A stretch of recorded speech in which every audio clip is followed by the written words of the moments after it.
we good? Cool. My whole life I've wondered how this wandering heart could turn around. Hi guys, welcome back to my channel.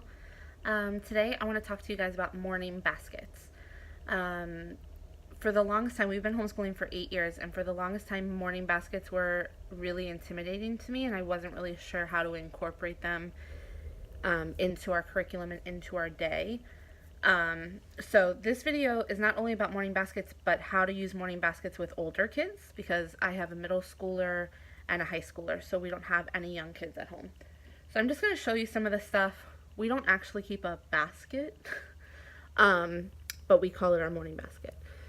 It's just on one of our shelves, but so let's get started. I just kind of keep stuff that I think would be fun to do together as a group before we really start with our day. So here are some of the things that I keep in it. I found this really neat book called Stuff You Need to Know. So we just kind of glance through a different thing every day, but it has all of these really cool, like how gas works, how a fridge works, how your trash works, how the inside of your microwave oven works. So this book is really neat, and this is just something that we have used to kind of look through. The other thing that we look through is explorers who got lost. So this is not like your typical history explorers. This is more like specific about explorers who were looking for one thing and ended up finding something else. For example, Christopher Columbus. So the other thing we do in our morning baskets are these little classical. Some of these I bought used on Amazon, so they came like this.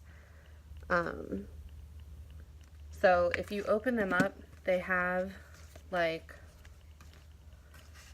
a little workbook that goes inside of them that tells you like all about the composer, about the songs that you'll hear, about the music itself. It has like little crossword puzzles and stuff for the kids to do. So these are really cool to incorporate into our morning as well. And this is really age appropriate for any age.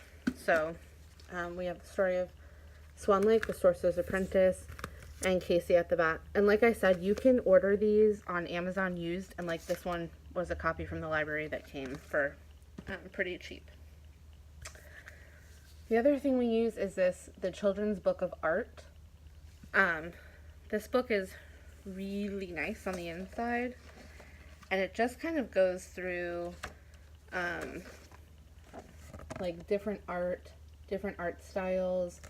There's different artists in here, and this is the internet linked one, so it also has different links inside, so that you can go, if they're interested in learning more about that artist or about that particular genre of art, they can go and look those up too. So that's something that we keep in there. We also have our Jesus Calling, and these are just daily little devotionals for kids. And they're dated on the inside, but we don't go by the date, because like I said, we don't necessarily do morning basket every day, so I just keep the bookmark on the page that we're on. We've also just started working through the Book of Virtues, and this has the free curriculum online, and I'll try to find a link below and post that, but you can download the free like curriculum and character studies that go with the Book of Virtues. So that's something that we do in the mornings. And then this is a new book that my teenager just found at Barnes & Noble, and she said, can we get this and add it to our morning basket? So of course, it's the Book of Unusual Knowledge. And it has just kind of like all kinds of interesting information in it, things that you don't necessarily learn in like a normal curriculum, but things that would be interesting and worth knowing. So we just kind of have been flipping through and looking through one kind of fact a day. And then the other thing I try to incorporate into our morning time is the Handbook of Nature Study. So I haven't been following the book verbatim as far as the lessons, but I've kind of been using it as a guide because, as you can see, I mean, it's huge. So I've kind of been using it as a guide to help us with our curriculum. And then in addition to that, I've been using the Reader's Digest North American Wildlife book because the illustrations in here are really, really beautiful. And what the kids will do is they each have their own sketchbooks and they each have their own like colored pencils, paints, whatever. And sometimes we'll just do art incorporated with the nature lesson for the day. So where we live, it's kind of hot and we don't really have seasons. So it's kind of hard to be able to do like all the things that are in the Handbook of Nature Study because some of these things we don't have resources to. But I try to follow it as a loose guide.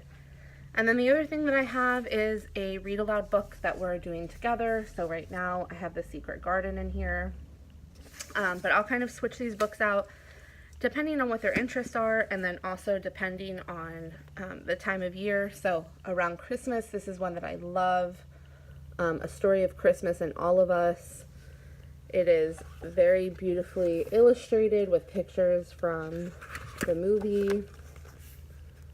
And so depending on the time of year, I will add different books in for our read alouds. So that's everything that's in our morning basket right now. Morning baskets do not need to be intimidating, and you can do them with any age. Like I said, I have a 6th grader and I have a 10th grader, and we're still able to incorporate all of these things into a morning basket, into something that they enjoy, and just kind of a good way to kind of start our day, get everyone, awake, on the same page, engaged in learning, and then we're able to like kind of split off from there and start doing our individual lessons when they're done. I will try to post some of the links below for some of these resources for those of you that are interested, and I hope you found this video helpful. See you soon. Bye.